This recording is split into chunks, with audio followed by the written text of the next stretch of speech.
మీరు ఇప్పుడు చిరంజీవి గారిని అన్నయ్య అన్నయ్య అని పిలుస్తారు, రామ్ చరణ్ మిమ్మల్ని అన్నయ్య అని పిలుస్తుంటే ఎట్లా అనిపిస్తుంది మీకు? అంటే అంటే అన్న అంటారు మామూలు జనరల్గా ఒక ఇదిలో అన్న అన్న అని పిలుస్తూ ఉంటారు.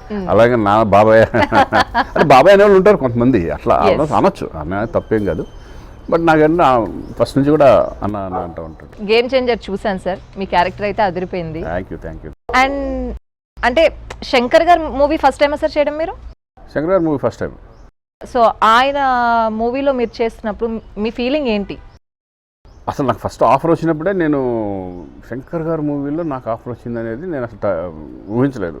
బట్ అది కాకుండా ఈ టైప్ ఆఫ్ క్యారెక్టర్, ఇప్పుడు వేరే రెగ్యులర్ ఏదో ఉన్న ఇన్స్పెక్టర్గా వచ్చాడు అది అవన్నీ అయినా చేసేవాడినేమో. ఎందుకంటే శంకర్ గారి దగ్గర చేయాలని ఒక తపన ఆయన ప్రతి ఆర్టిస్ట్ కోరుకుంటాడు. ఒక పెద్ద ఇప్పుడు అప్పట్లో మేము విశ్వనాథ్ గారిది కానీ బాపు గారిది కానీ ఎలా చేయాలని కోరుకున్నాము. నేను అలాగే చేశాను 2 సినిమాలు అలాగే శంకర్ గారిది కూడా నాకు అవకాశం రావడం ఇక అసలు ఇంకేం ఆలోచించలే. ఫస్ట్ భయపడ్డాను ఈ క్యారెక్టర్ చేయడానికి, ఎందుకంటే నన్ను యాక్సెప్ట్ చేస్తారా లేదా. ఎందుకంటే మా ఫాదర్ని ఇది తీసుకొని రిజంబ్లెన్స్ తీసుకొని సేమ్ ఆ టైప్ ఆఫ్ గెటప్లో కనపడాలి నేను.